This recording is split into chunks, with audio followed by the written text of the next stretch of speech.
Hello.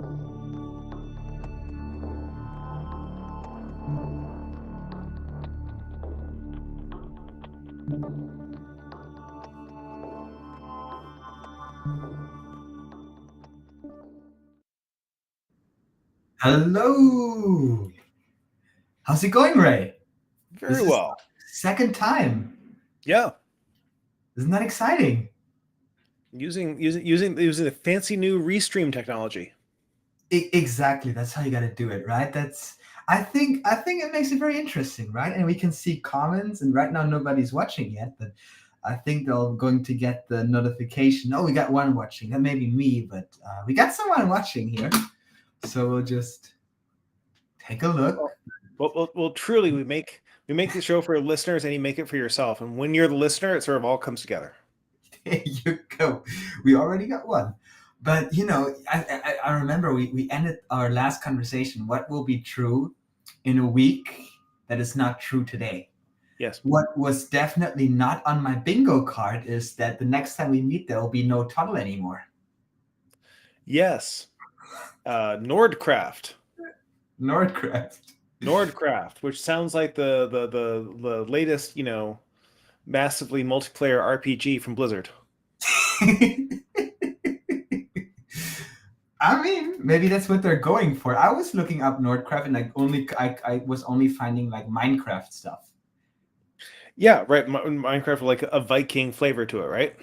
Yes, actually now I think they call themselves now Vikings or something. So they do add that northern touch to it. It's well, my wife is half Norwegian, so it's all. There you go. So back to the home country. It does have that touch to it now, and the craft. So it's now all about craftsmanship.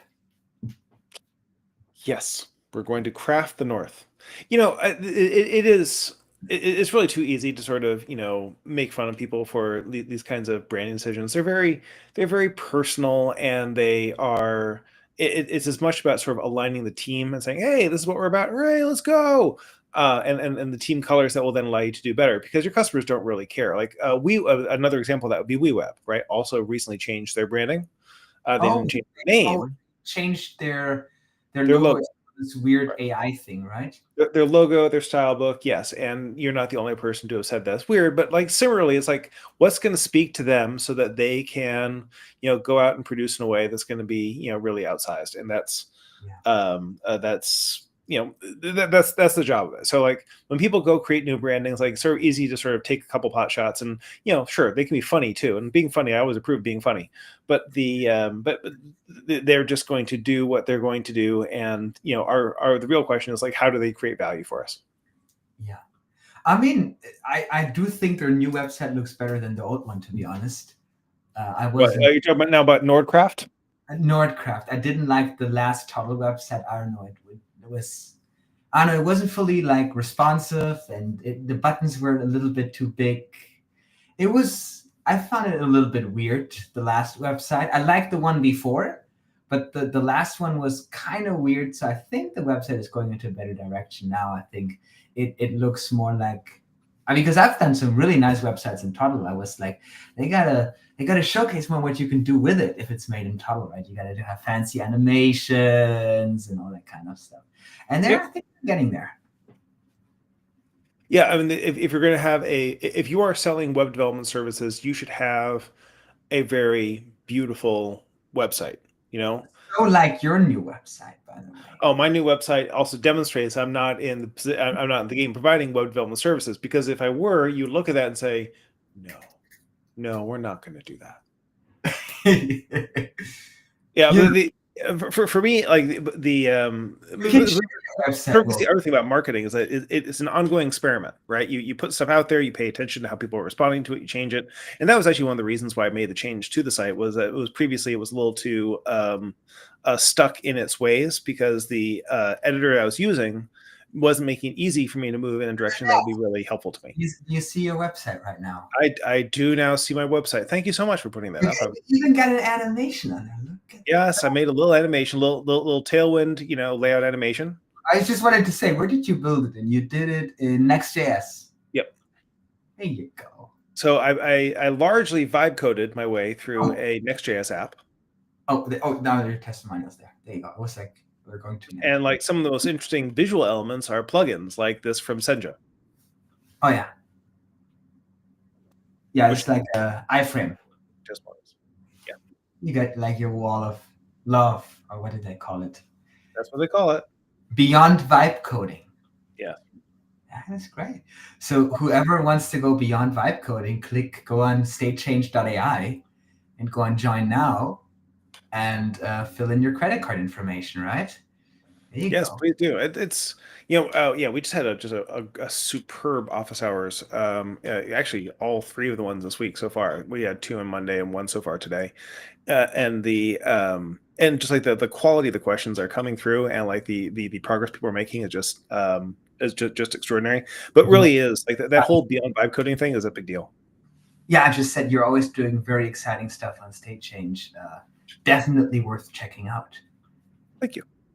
So can I ask, now that you said such kind of things about State Change, what's going on No Code Pro Code, especially now that like you've gone from being very Toddle centric to you had been chomping at the WeWeb bit, and now hey, there's this Nordcraft thing, and I mean, to be honest, I think that the moment Toddle became Nordcraft, I don't know, it just feels different using it. I don't know, it's just different. I don't know, it's like if you use Toddle, like I don't know, it's just the sound of it. Just like if you use Nordcraft, it sounds like enterprise ready.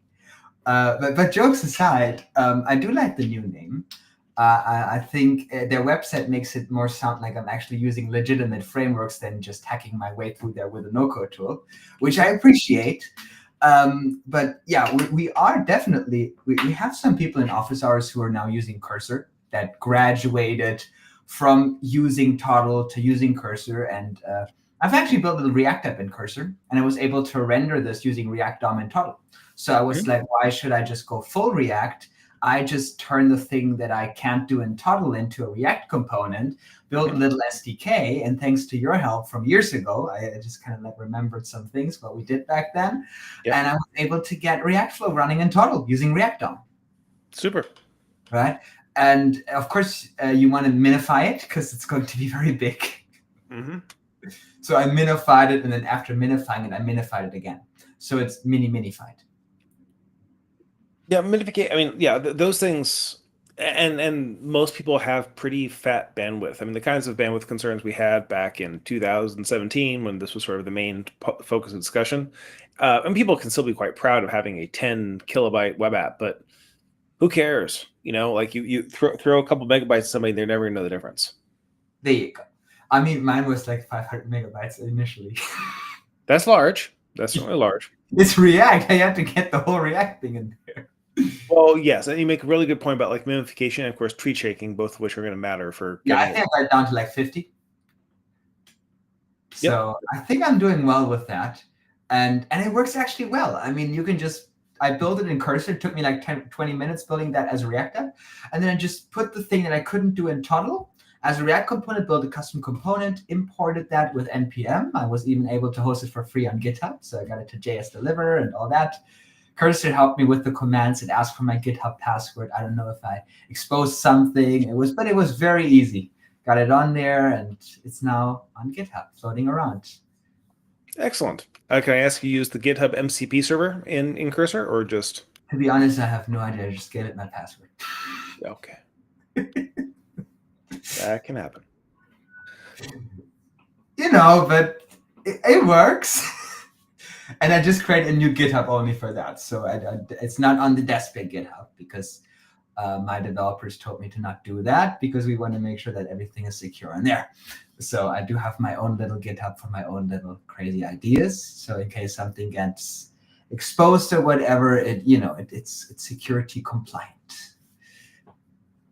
We also have a comment. Yeah. And could you both, you can see it actually in the chat. I can show it here. Yeah.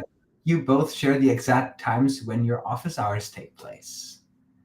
That is a perfectly reasonable question. And I have absolutely no idea how to contribute to the chat.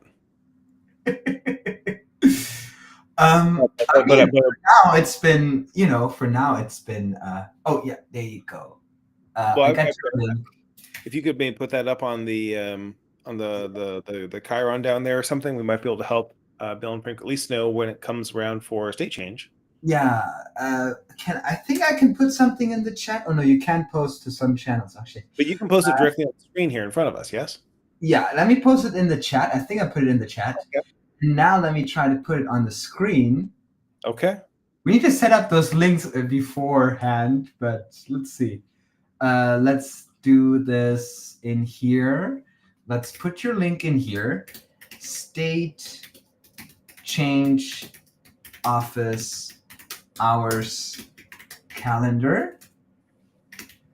And now I'm going to create this state change office calendar. And now I can show it. And we got it as a QR code. Oh, well, that's nice. I can edit it also to just put the link under there. There you go. Look at that. Right. I'm We usually post this to be good at it. And we usually post for the current week on there. So if you take a look at the past events, you can get a flavor for like what the usual cadence is. Yeah. Over at State Change, we usually have 7 office hours a week, and I think you run like daily, right? Five a We week. do daily 5 times so during the work week. So we do Monday to Friday. I can put my thing up in there too if you're interested in that. We have it every day of the week, 9 a.m. PST, California time. And then what's happening is for Wednesday and Friday, we have it at 3 p.m. for the Australians. Yes. Because they told me we don't want to join at midnight. So, yep. So we got that Australian approved. That seems perfectly reasonable. The having it is really a fun thing to have this global audience, be able to build something that people can use all over the world, where people who are coming in middle of the day can pick up people from New York to San Francisco to Sydney, Australia to Seoul, Korea, through Africa, through Eastern Europe, and all the way back around again. We do have the same thing in my office hours. We got people from all over the world, and it's just interesting and very exciting seeing what people all over the world are building, and that what they're building is all connecting them, right? It's like they are all using the same tools or similar tools, and it's just very great having this place where people can just come together and solve their problems, and just there are also very valuable conversations resulting out of those things. Absolutely. Very cool. So what is so beyond Toddle news? What else have you been seeing? I just wanted to say Nordstrom, but Nordcraft. Beyond the fall of Toddle and the rise of Nordcraft.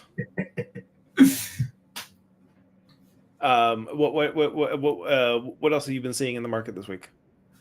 I mean, there has been also the rise or fall of WeWeb. However, I mean, people didn't really like the rebrand. So. Yeah.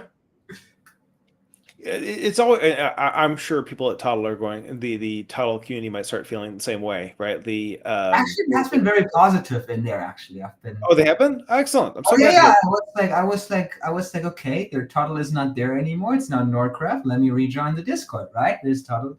There's not Toddle anymore. I think I found a loophole, and then Andreas said, you're more than welcome to Nordcraft now. So I was like, great. That is new start. Sometimes you need a new start, right? Sometimes you need a new start. So Nordcraft. My understanding is that Nordcraft is also their coming out party for their open source hosting. Yes, they just released open source today. Your instructions on how to actually set it up, at least I couldn't find them, but it is open source. It's on GitHub. You may be able to set it up. I would probably have to ask you how to do it, though. Yep, fair enough. I was sort of wondering, you often move pretty quick. I was wondering if you're already on top of that, but I kind of figured I'll ask at the end of the week then. No, it's like there is no documentation yet, so I may need to join State Change and ask you how to set it up, and then we'll piece it together and make a video about it. That sounds delightful. Okay, so if we move beyond the world of Toddle, what else have you been seeing in the course of last week? Toddle, Nordcraft, whatever. I'm gonna ride or die Toddle. I'm gonna keep on calling it Toddle. You keep on calling it toddle? Yeah. Because it's like I knew it from back when. That's a good point. Like we're the OGs. It's like GPT engineer as well. It's like that, which There is you go. that's the original name for Lovable. There you go. I mean, speaking of Lovable is getting some traction but their apps have lots of security issues because people just use the Squarespace integration, of course. But I did try WeWeb. I do like their approach to AI, but I was like, wow, it's expensive. I'm like done through like 1 million tokens in a day. And, really? Yeah. Oh yeah.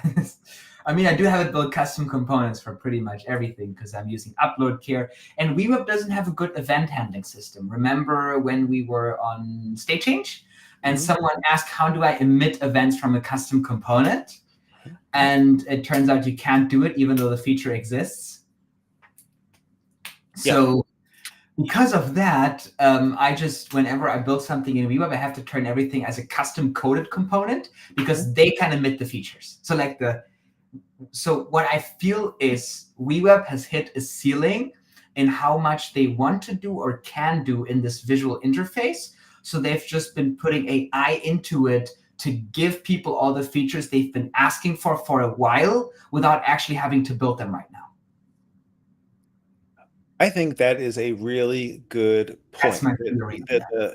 And I think it takes us to a broader point about the value of AI in that we can give our users power to express their intent in ways that we didn't have to anticipate.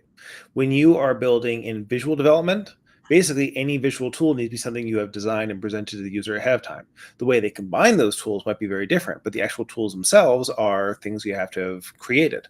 And there's going to be a gradient, right, between things are powerful, easy to use, reliable, right? Make sure you have all three of those things, and like that's challenging, and that limits your productive capacity. But when you have AI, it's like, hey, here's the meta language, and how can AI express itself into that language, and that can lead to many, many more combinations without having to create the UI elements and facets and widgets that would be required if you would prefer in WeWeb because in WeWeb you can now do two things. You can use AI to build your custom coded component. You can go all code, or you can go no code. The low code thing is completely left out now because of their AI approach, which makes development for them cheaper, and they have to spend less money on kind of like building all those bells and whistles. Where what I like about Nordcraft, aka Toddle, is I can just bring code in there without having to go to VS Code or without having to use an AI, if that makes sense. It gives me that control where there is an opening, there is a gap, and I can fill that gap with some code. Where in WeWeb, I can't fill the gap myself with some code in their editor. I have to ask the AI to do it for me, and then I can edit what the AI did. You have to ask AI in order to get the code? If I want to emit, so it's a very specific thing, but if I want to emit a component event on a component I built in WeWeb, I can't do it natively using wwlib and their custom code. So what I feel is they are relaxing when it comes to the extensiveness of the JavaScript that you can do in it, and they're now focusing more on the view that it can write for you, which I appreciate for people who want prompt to do this. But if you want control over what you're building, I'm not too much of a fan of it, if that makes sense, because it takes some of the control away. Because it's a very specific thing. But if I want to build a custom component that emits, for example, a event when there's JavaScript in it, I can't do that. So I have to turn it into a custom component and kind of like create this component that can have a window function attached to it to then have this provider context component emit the event, and it is kind of like that. Got it.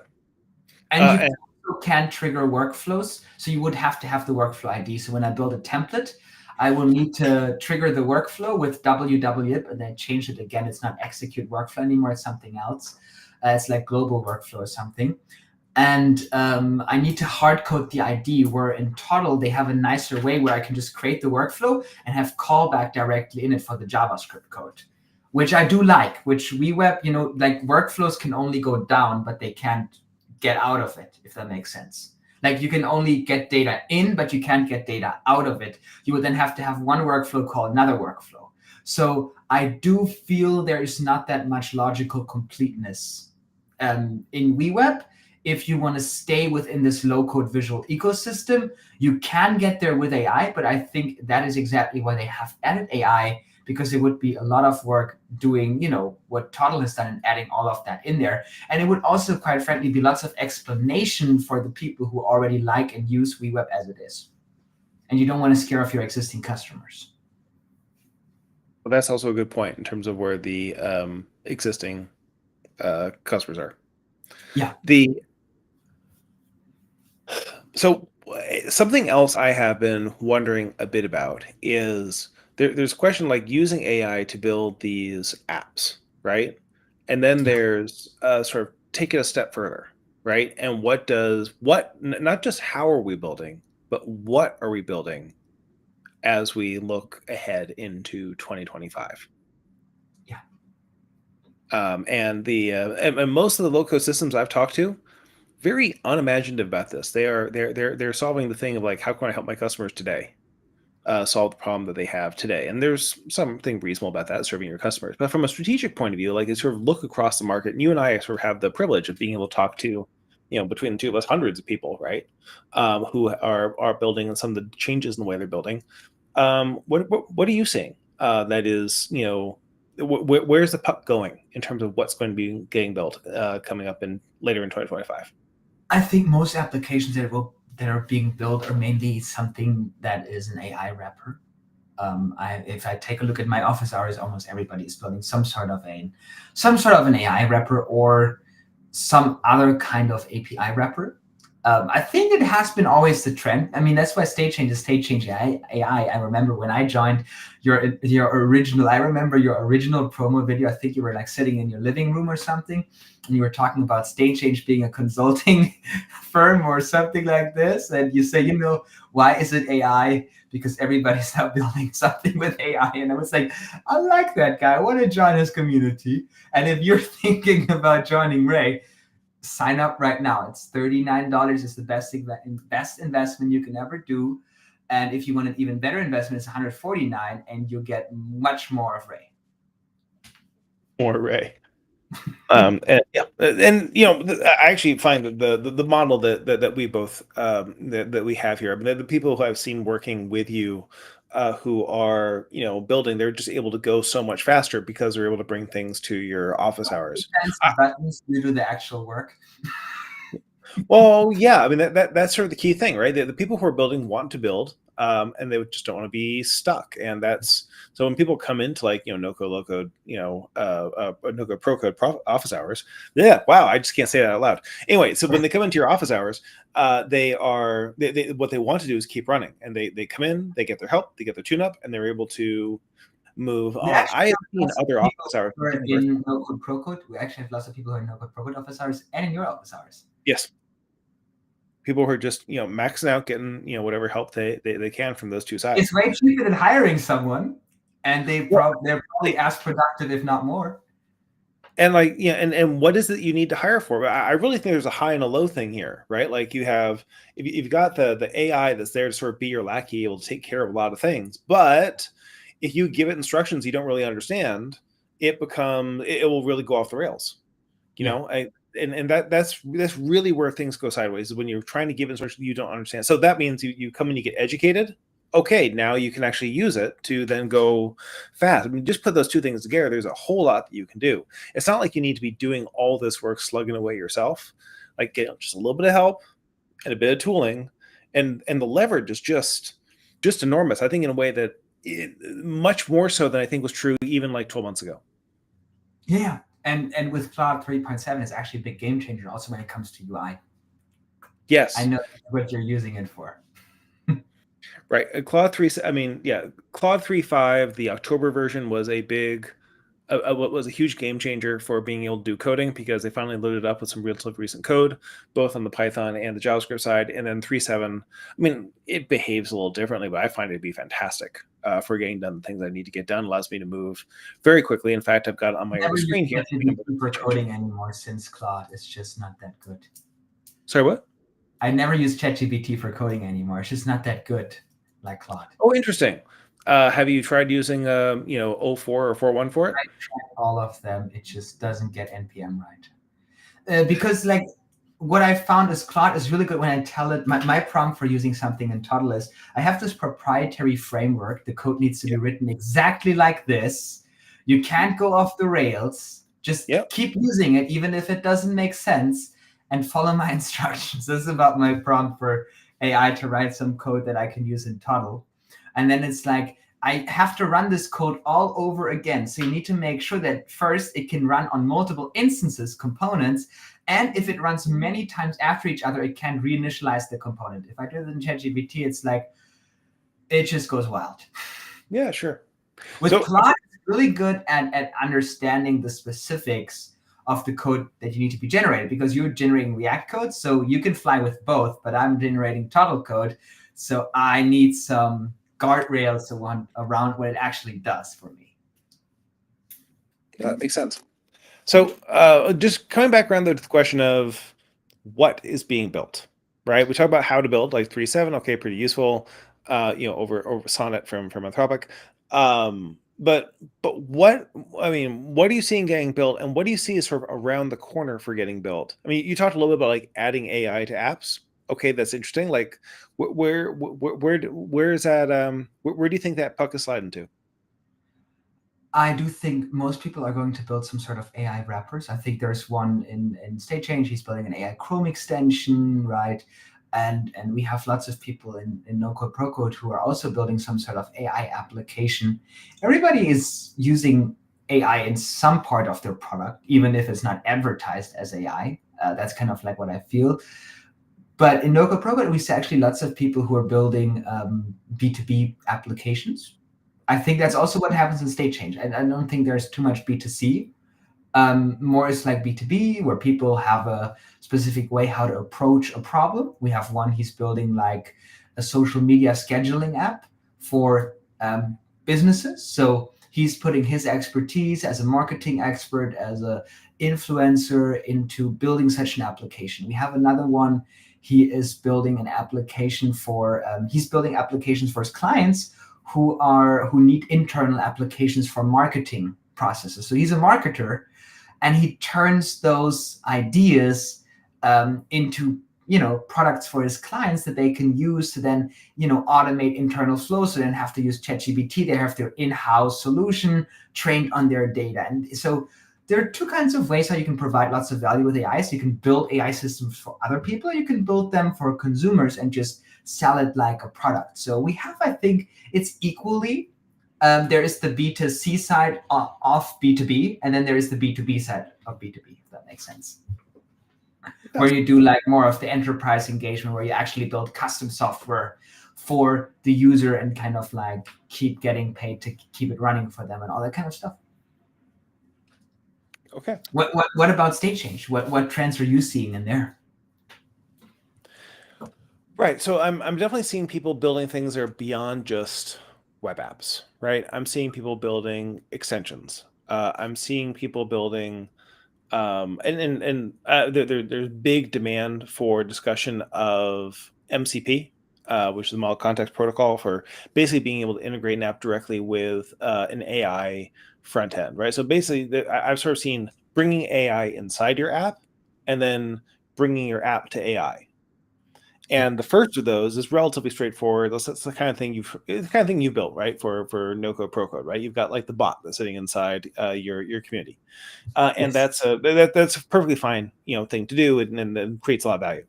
But I think the other one is like where things I really like what's weird, right? And what's going to be, and what can also decrease your exposure to all this front end work, because as that starts getting tooled away, like where's the value now? And I kind of wonder if there's going to be like a significant market for people to be making MCP servers for these various apps that exist, so that people, instead of having to come into your site and use your site in order to get the value of your service, can just be using the same, interface that they like the Recently ChatGPT built, interface, or Claude interface, or whatever, or I just Cursor. I actually just built an app for as a custom GPT. So I actually connected that already and works actually very well. I run with it. I built an API in Xano. The nice thing is with ChatGPT is you can connect it with Xano without having to wait till they release their MCP feature. Yes, and also without having to create some other kind of MCP middleware. Yeah. I think the MCP spec I itself. also built an MCP for Xano's new NPM. So you can end on MCP like a tool in ChatGPT. You can actually, it's called Xano Lambda, and you can look it up. It's on the ChatGPT store. It's free. And if you download it, you can use it to just tell the AI what you want to do. It'll find with web search the best NPM packet to do it, and it's going to create code that actually can run in Xano, and you can just paste it. And sometimes you'll see error on line so-and-so. That's not the issue with the code they generate. It's because Xano NPM doesn't support every NPM packet yet. It does not. This is true, but it supports quite a lot. We just support profanity filter, in case anybody from Xano is watching this. Sorry, what? It doesn't support the profanity filter NPM. We needed it for some use case in our office hours. We got sometimes weird office hours. Okay. Yes,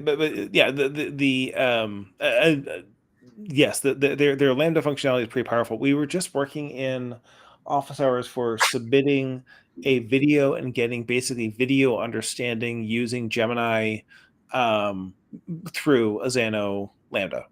Because the new Xano Lambda, we can download files, we can process them, we can ship them up to Gemini, we can wait for things. FastGen used to be?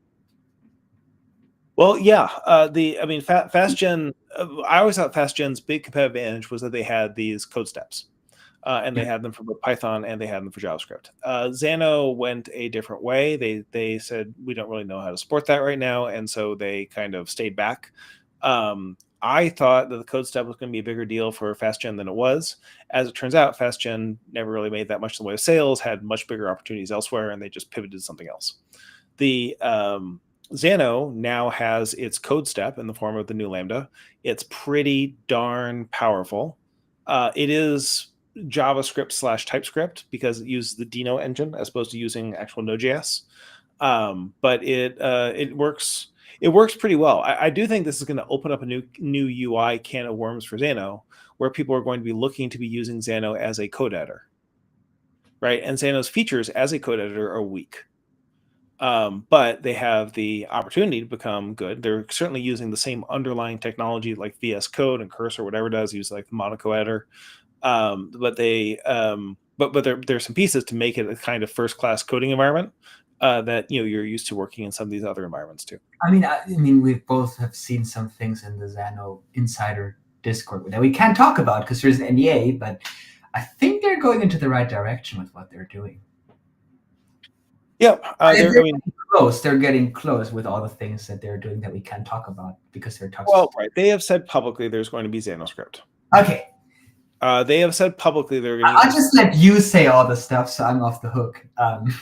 Right. They announced the MCP servers, the MCP support. They announced early this month, and their little kickoff that led to them their first release, which was the text template editor, which I think was also sort of a big deal. It was your idea, right? Like Daniel told me, I think it was your idea, or someone told me it was your. Sweet of them to give me credit, but let's be clear, I don't work at Xano. They do, and they built it, and it's a good piece of engineering, and definitely feather in their cap. And what I think is also neat about it is sort of the way I've seen such fast pickup on it, because there's big demand for people to be building. Like I sort of was thinking about why is this such a big deal in Xano? And yeah, sure. I made this pitch to them before, and when I was suggesting they should go down the road of maybe thinking about a feature like this. Was that the Xano right now historically has been all about structured data, right? Which was great for building a REST endpoint. But the way that we work with AI in particular doesn't call for structured data, it calls for text. and manipulated text. The irony is the technology that Xano uses underneath, which is called PHP, its first use case and its first class support is for manipulating templated text. Like that's what it does all day long. Someone who's used PHP back in like 2000 is like, wait, this is what it was for. And now it's sort of like coming home to mama. And now it is that's what you're able to do in Xano. And people are doing that, and I'm doing this too, and then like submitting it to one of these APIs, right? Like, hey, I've got my prompt; it's been set up, so complicated text. But it also lends itself to like other systems that might just want more natural language, which I think we're going to see a lot more of in sort of the more AI-driven world, a shift from structured data to textual data. I also actually had a no-code tool company reach out to me, and they just wanted to get my opinion. How sweet is that, right? They just wanted to get my opinion on their tool. I'm curious about your opinion on it, so let me share my screen here. Yeah. You let me know if you can see it, because I'm curious what you think about it. I think it's interesting. Do you see my screen? No. Now I can. Now you can. Can everybody? Oh yeah, I think everybody can see it. Now you have infinite mirror going on, but now we're good. Okay. Okay, there you go. So I actually found this tool. They found me. They reached out to me on the email that's on my YouTube, and it's a no-code web app builder for full stack from front to back end. So they're kind of like going after Bubble here, where you can do your data. You got your dynamic data, you got your components, you got your logic, right? And then you have, and the logic is kind of like also front end and back end. And then you got your design, right? So you got your data, your APIs. They actually got server-side rendering. And it's pretty interesting because they also have some AI agent features in it, because everything is now AI. So you can actually build AI agents in there, bring your own model, bring your own API key. And they have like tool support, and their AI can call APIs that you can set up. It goes beyond what Bubble can do. But of course, in being a full stack tool, it's not right now there because they're very new, very, very new. But I think they're going into the right direction. Of course, they do have those pre-made integrations with Stripe, data protection, scalable team collaboration, which is actually pretty nice. And yeah, so I did play around with it, and I actually had a great meeting with their CEO. I think we talked for like 2 hours, and he was just like very curious about what I think about it, my feedback, and kind of like to listen to some improvements, how they can make it better, what I would love to see it. It was a great conversation. Now you looked at it a little bit. What do you think about those kinds of tools? They're like the full stack tools, but you can of course also bring REST APIs into it. Right. I mean, they've been around for a couple of years, right? They've been I think 1 year, but they've been way bigger in China than they are in the US right now. So they're actually, I think, the biggest no-code tool, or one of the biggest ones in China. And now they're kind of like going into the US. Interesting. And I saw the DeepSeek link on the very top, so that sort of furthers the Chinese connection there. Okay, well that's it's neat. They've been around a little bit for that. But what do you think about one thing I look at with those kinds of tools is like it's when it's integrated, that means I'm not just buying code generator, right? I'm buying a hosting platform, right? So it's The nice thing about them is they're actually React based. They run on React, Vite, and TypeScript. So I think it's actually the first no-code tool I found that actually uses React.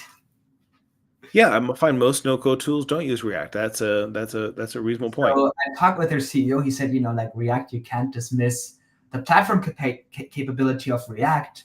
So he wanted to build it on top of React, so you can bring in React Flow very easily. You can bring in all those SDKs. You can bring in everything that the React ecosystem supports, which is quite neat. And they do actually have a feature where you can open it in VS Code for your custom coded components. You can edit them, and in real time, you can see it in the dashboard. Well, that's pretty useful. Connect with localhost.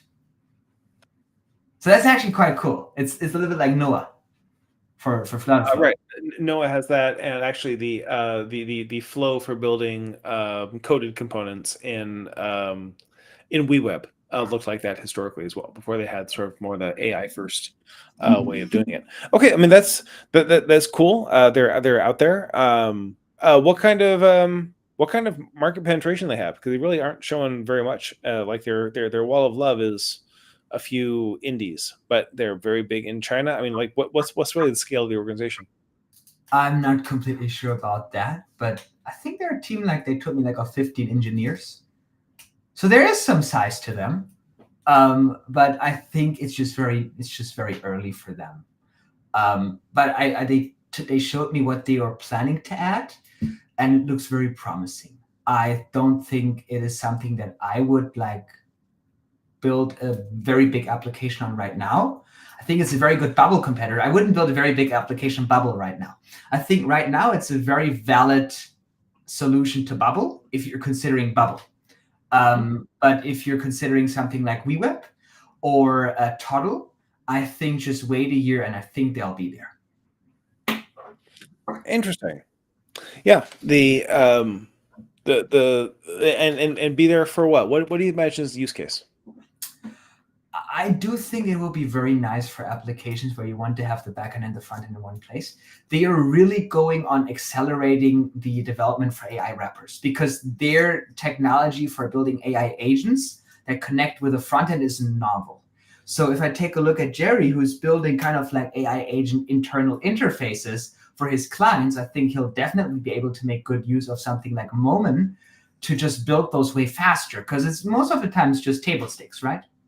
And they have those AI agentic automations with tools, something like MCP already set up, and you can just have the front end and the back end in one place.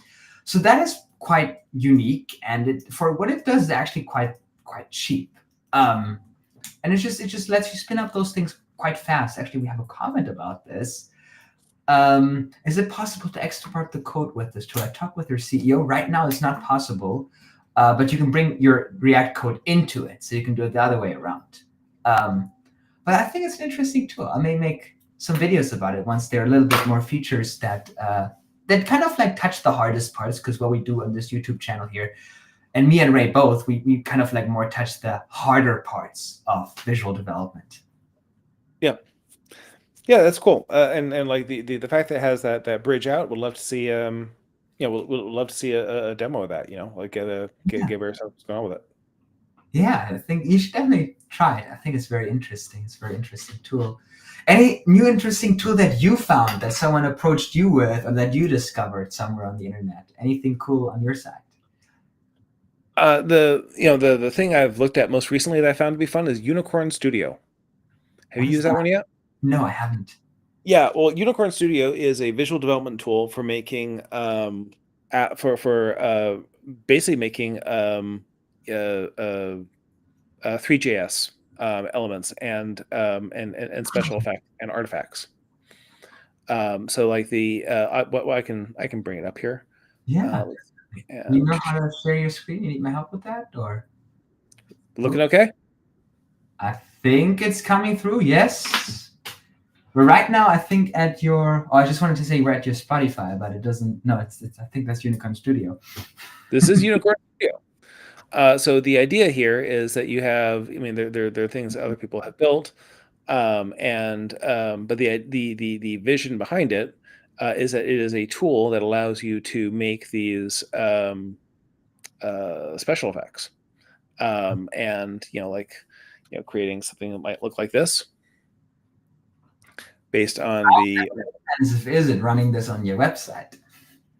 And then and they basically create artifacts that you could either as that you can embed as code, right, if you go buy the thing, right, and then or as embeds, to basically be able to put these special effects on your site and then be able to control the way that they control the way that they look. So you can decide what the core images, what the and then kill your SEO, right? Well, the question is, like, your SEO isn't driven by this kind of element. Of course, it is like your load times, but right. So there's a little bit of SEO art of making sure this thing loads after your initial load, so it doesn't count against you for having a slow site. But it becomes the kind of thing that you can also tie into interactivity, in terms of being able to see what how things behave. You sort of see the change in like the background here. If you can add that into Toggle, I think it's the ultimate. It's the ultimate Webflow killer. Well, the neat thing is it's just about doing the special effects, right? Nordcraft. And here you can also see how it's not strictly done through a it's loading in the JavaScript, right? So it's coming directly. Yeah. And then you can also export it as like a MP4 video or something. I think in something. Do you want to integrate this in something? Show us how to add it. You want to do a demo right now? Yeah.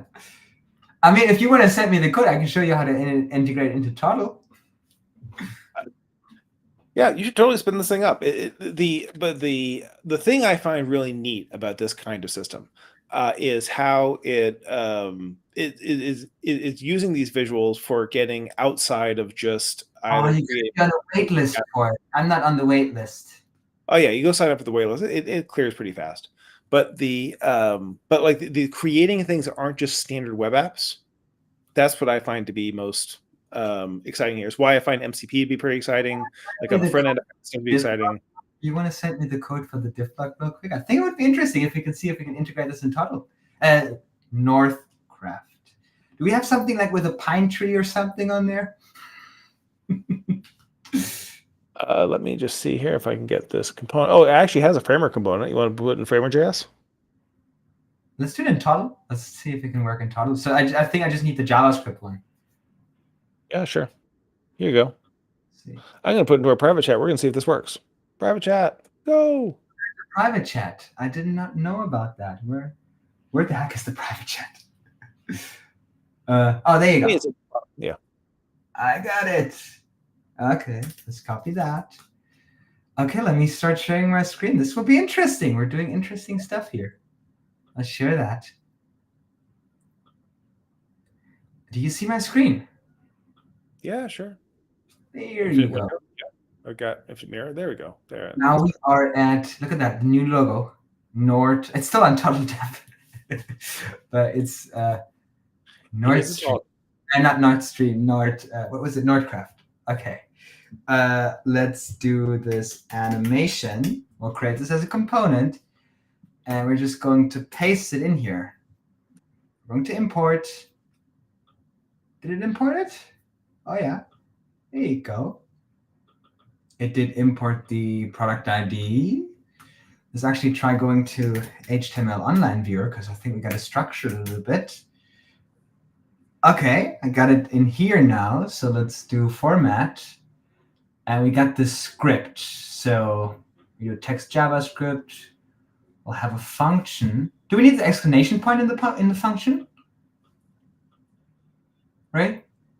I'm trying to look a little more closely at it. Does it have an exclamation point? Okay, so bang. Do we need that? Not clear to me that the exclamation point really would matter in there, but I don't know. Let's try it. Let's just add a custom action here. Let's actually first beautify the code. Let's go to JS formatter. There you go. I still don't know the keyboard shortcuts for like the Monaco code editor, so let's go to Nordcraft. Getting used to it. Animation. And now we can create this. We can do like a little package here. And then I have the source, Unicorn Studio. I think that's it. And right now, as it takes it, so clearly it's creating a script tag, which is shoving at the bottom. All right. And then I'm pretty sure that it wants to have a div somewhere on there that has this data. We got the JavaScript, so we got to go into the component and then unload of the component, run the JavaScript. So now we got the div in here. So if I reload it, oh, look at that. Yeah. We got a fancy animation. Look at this. I can just do, ooh. Isn't that cool? And you can replace that little, lightsaber or whatever it is with what we're looking for. And that background image is just an image that gets swapped out. So that can be like a screenshot or something. There's lots of fun, silly things you can do with this. Yeah, we just do with 100%. And then we'll just reload the page, and then I have my look at this animated background in Toddle with like, see how it just moves? Nordcraft. There you go. Your That's animated Nordcraft website, just by integrating this other little doodad. There you go. And now I got it as a component, so I can just add it.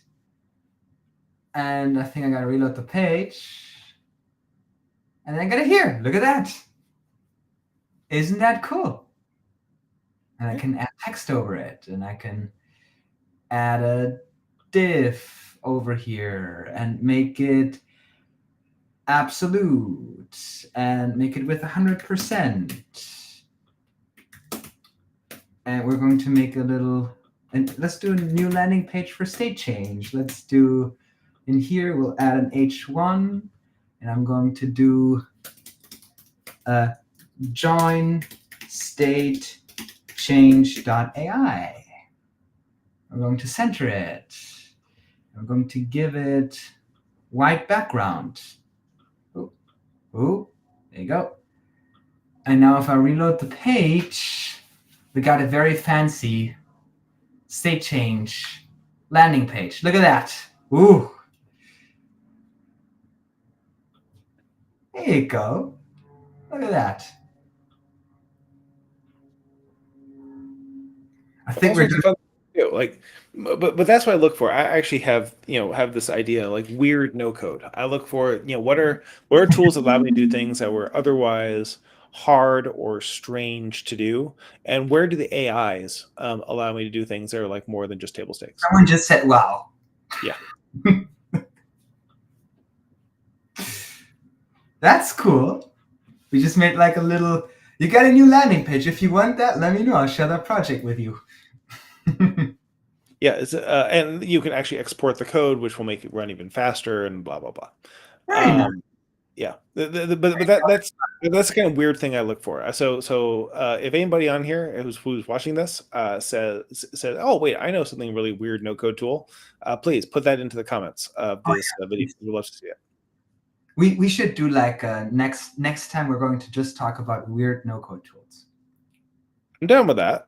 Get a list together. I'll get a list together, and we're trying to on camera set the weirdest things up and mix and match them together. I like that. We've got ourselves a plan for our next live stream. Same, in the right here on this channel, wherever it is you're seeing it. Of course, I appreciate it's going to be on the No Code Pro Code channel. It should also right now be on the State Change channel, and even the State Change LinkedIn right now. Ooh, that's why we got 5 people watching. Look at that. Wonderful. And also take a look at statechange.ai on YouTube and subscribe to Ray's channel. It's definitely worth checking out. And also take a look. Here's his office hour schedule. We got that here. You can scan the QR code and take a look at that. And you can also join his community at statechange.ai to get access to daily office hours, mental models, and tools to solve your hardest 5% on low code, no code / vibe coding. Yes, vibe coding. We need to. We need to do like a survey. Get people to give us a better word than vibe coding. Accelerated development. Accelerated development. And if you're more concerned about the front end and how to make your buttons look nice, you can also join nocodeprocode.com. And if you want a beautiful t-shirt like this, smile, ship, repeat, my slogan for this YouTube channel, it's somewhere down this video where you can purchase that t-shirt. I think it's only $20, and it's beautiful. I think it's cotton or something. It's a beautiful t-shirt with a beautiful message. I feel like we're doing like live shopping or something here. Oh, I think we lost Ray. Or did we lose me? No, I think we lost Ray. Ooh, let me DM him. Let's see. Oh no, on YouTube we see I'm moving. Ray's not moving.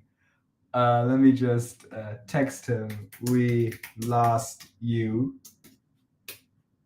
There you go. Oh yeah, now we lost him completely. Oh. Okay, let's wait if he comes back in 2 minutes. If not, this is going to be a very awkward ending today.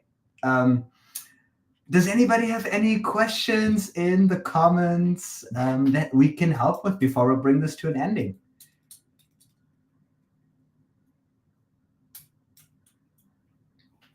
Let's see if there's something in the chat. Let's just activate the chat here on the site. And let's go over it. Oh, we got Ray. Ray's coming. I was just improvising because you were gone. I was starting to read some of the comments. Well, apparently we lost our connection, and I apologize for that little technical difficulty there. Perfect. I just ended it as I always do with some advertisement, but now I can put it again away. But also, we got one comment. Actually, that comment may turn into advertisement. Yeah. Let's talk about Despia. Before we go, tell us what's coming down the road with Despia.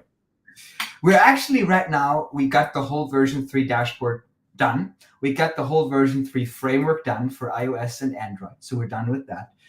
One thing that we are not done yet is the automated distributing for Android, which has been right now in Despia a painful process because you actually had to export the code, open it on Android Studio, publish it yourself, sign it, manage your key store. So what we're done with is that we manage the key store for you. You can export it anytime. You can bring in your own key store. We'll build that app for you on our M2 machines for you.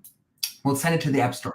One thing that's not done is actually we need to replace the name of the app, because right now if you use it with our automated publishing for Android, that's the only thing that's stopping us from shipping it out there.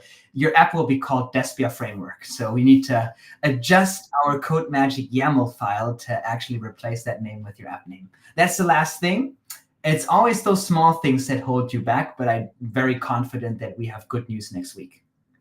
But I'm not going to promise anything. It is what the only thing missing is replacing a name of an app name. Shouldn't be a big thing. It's actually quite a simple thing, but I can't make any promise. I don't want to get your hopes up.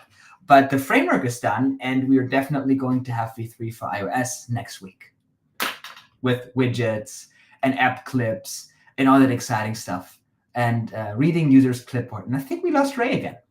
But I hope that answers your question. And if anybody wants to try the V3 editor with a little bit of bugs, and if you're not necessarily wanting to publish a good Android app right now, because I wouldn't suggest using the V3 pipeline to publish the Android app, I would use V2 because it just works way smoother, and there has been more testing to it, and it's just more reliable.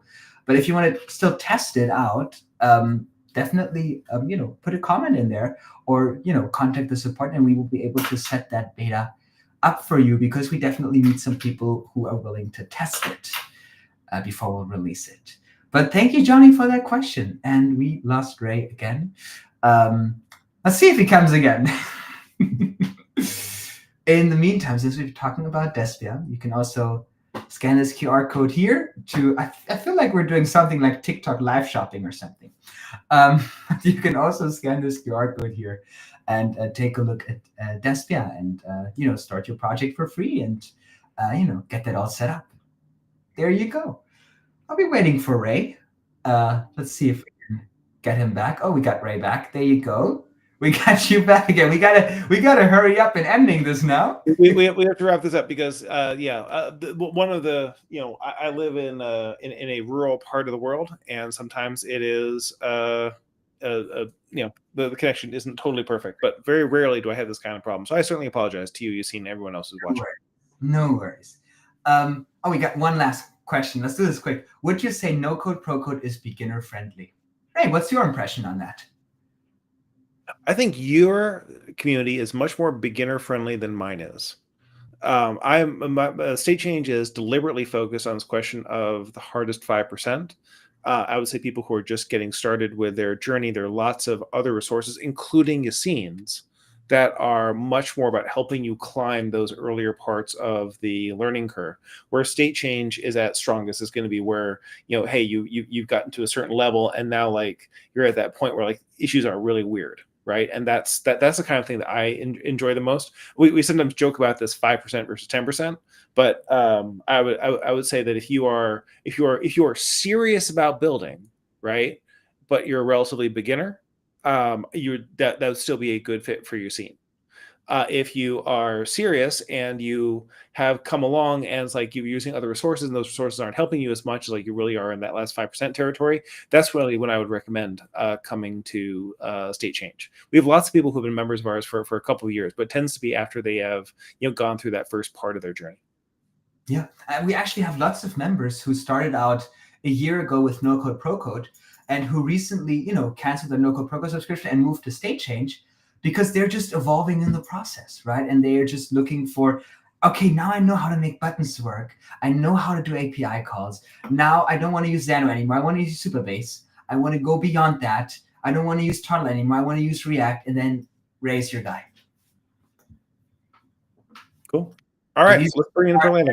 Those things than I am. But I think No Code Pro Code is at its strength. If you are within the Turtle ecosystem, if you're within the no code ecosystem, you try to stay within that ecosystem, and you either need help getting started in that ecosystem or you need getting help, keeping up your momentum within that ecosystem. Once you're trying to look outside of that ecosystem, you got to have Mr. React here. Mr. React. And there's also a little bit of a front end back end thing too, Yes. where you are a very talented front end. You know your way around the back end, but I think the weird back end stuff. I learned it all from you. I built a pipeline in Xano to put 2,000 files together to build an iOS app. I couldn't have done it without being 2 years a member in state change. Very cool. All right. Well, on that a very kind note, let's bring this in for a landing before I lose my connection again. Yeah, you have a motivational. Let's do it like this. You'll do a motivational outro, and I'm going to put up your advertisement here. Look at that. Oh yeah. Well, let me make full screen so it's even more motivational. Look at that. There you go. There's so much new software that I think we're going to be building in the course of this coming year, and I'm really looking forward to next week because it's going to be weird stuff, and I think new weird tools that are about how we create really extraordinary value is going to be just what's next. And I can't wait to continue doing these vidcasts with you, Yassine, and learning about how people who we've seen and what we see in the market are helping us make those what's going to be next for software. I think that's a wonderful way to end it. Thank you so much for your time, Ray. I really appreciate that, and we'll see each other and all of you next week. Thank you.